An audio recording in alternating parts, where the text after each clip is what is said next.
Hey, what's going on, everybody? This is Tyrone back with Tech Life. And what you're seeing on screen is T-Mobile's fiber website. As most of you who follow the channel know, it's called, their brand for fiber is called T-Fiber.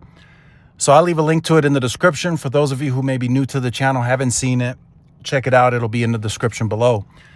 So something interesting about T-Mobile's fiber journey and what Mike Sievert recently disclosed at the third quarter earnings call, wherever they place their fiber, whether it's partnerships, maybe one day it's owned fiber, owned and operated, they want to be the first competitor to offer fiber in that given area.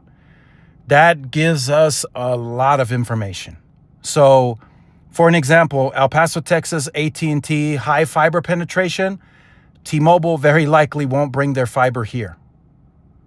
Not very likely, they won't. According to their commentary publicly, they want to be the first competitor to offer fiber in that specific area.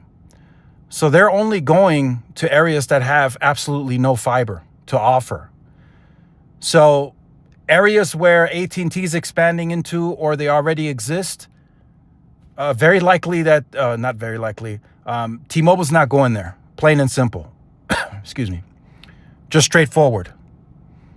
Unless they change their tone or they act differently, they simply won't go there according to them.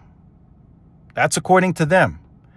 Now, you can say, well, they have a partnership in New York City and there's plenty of fiber there. And I'm sure there's plenty of fiber with some of the other partners that they've already had dealings with. And I don't agree with the strategy myself.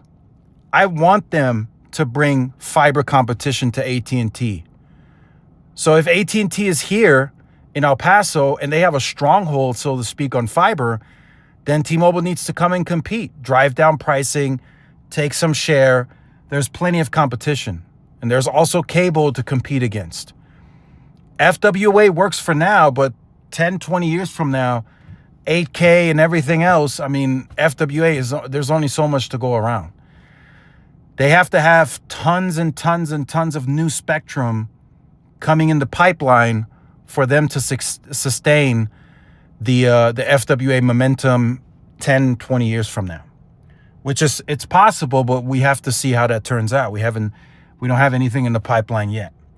So very interesting commentary from Mike Sievert. They want to go where they're the only competitor competing for fiber. So another possibility, right? Just something to throw out there in the areas where they have partnerships like the New York City one in Manhattan, Pilot, and some of the other ones, Tillman. Maybe they saw that, hey, look, where fiber competition is strong, it's very hard to grab share and grab penetration. So maybe that's their new direction they're steering in, saying we want to be the only ones to compete, because in the areas where we're the only competitor, we're seeing a lot higher penetration, we're seeing a lot higher success in our business, in the T-Fiber business, right? That's something that they might be looking at. They might be looking at the markets where there is a lot of fiber competition, and then they might have some markets where they're the only competitor. And it looks like they may have chosen to, that being the only competitor works the best. It's a possibility, but that was Mike Sievert's commentary at the recent quarterly earnings, that they want to be the only competitor. And it seems like that's where they're going, that they will be the only competitor in that market moving forward. We'll see how it turns out. We have the Metronet and Lumos deals closing early next year. So we'll see where they take that. That might be a lot of fiber that T-Mobile is gaining, where they will be the only competitor. It's quite possible. So let me know your thoughts on those comments from Mike Sievert in the comment section down below. Do you hope that T-Mobile does bring their fiber where there's other fiber to bring more competition, maybe drive down pricing? Let us know in the comments. Like, share, subscribe if you're new. Follow my social media outlets. This is Tyrone with Tech Life, and I'll see y'all in the next one. Peace.